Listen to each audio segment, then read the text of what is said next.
बहुत समय पहले एक घने जंगल में एक चालाक और बुद्धिमान खरगोश रहता था। वह न केवल तेज दौड़ता था, बल्कि अपनी चतुराई और सूझबूझ के लिए भी जाना जाता था। जंगल में एक शेर भी रहता था, जो बहुत ही क्रूर और लालची था। वह अक्सर जंगल के जानवरों को पकड़कर खा जाता था। सभी जानवर शेर के आतंक से परेशान थे। एक दिन जानवरों ने मिलकर तय किया कि वे शेर से बात करेंगे और उसे रोजाना एक जानवर भेजने का वादा करेंगे, ताकि वह बाकी जानवरों को परेशान न करे। शेर इस पर राजी हो गया। अब रोजाना एक जानवर शेर के पास अपनी जान देने जाता था। जब खरगोश की बारी आई तो उसने सोचा, मुझे अपनी जान बचानी होगी और इस शेर के आतंक को हमेशा के लिए खत्म करना होगा।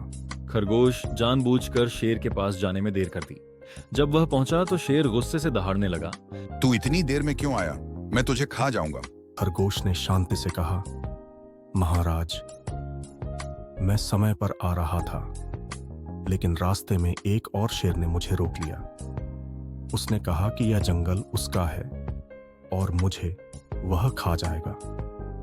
बड़ी मुश्किल से मैं उसकी गिरफ्त से बचकर आपके पास आया हूं। शेर यह सुनकर और भी गुस्सा हो गया। उसने गरजते हुए कहा, कौन है वह दुस्साहसी शेर? मुझे तुरंत दिखाओ। खरगोश शेर को एक गहरे कुएं के पास ले गया। उसने कुएं की ओर इशारा करते हुए कहा, महाराज, वह शेर इस कुएं में छिपा हुआ है।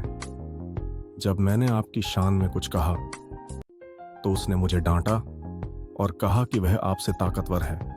शेर ने गुस्से में कुएं में झांक कर देखा। उसे अपनी ही परछाई पानी में दिखी, लेकिन उसने सोचा कि यह कोई दूसरा शेर है। उसने बिना सोचे समझे कुएं में छलांग लगा दी। गहरा कुआं होने के कारण शेर बाहर नहीं आ सका और वहीं डूबकर मर गया। खरगोश वापस जंगल लौट आया और सभी जानवरों को यह खुशखबरी दी। सभी जानवर उसकी बुद्धिमानी की तारीफ करने लगे और खुशी खुशी रहने लगे। बच्चों, तो हमें इस कहानी से यह सीखने को मिलता है कि मुसीबत कितनी भी बड़ी क्यों ना हो, हमें हमेशा धैर्य और समझदारी से काम लेना चाहिए।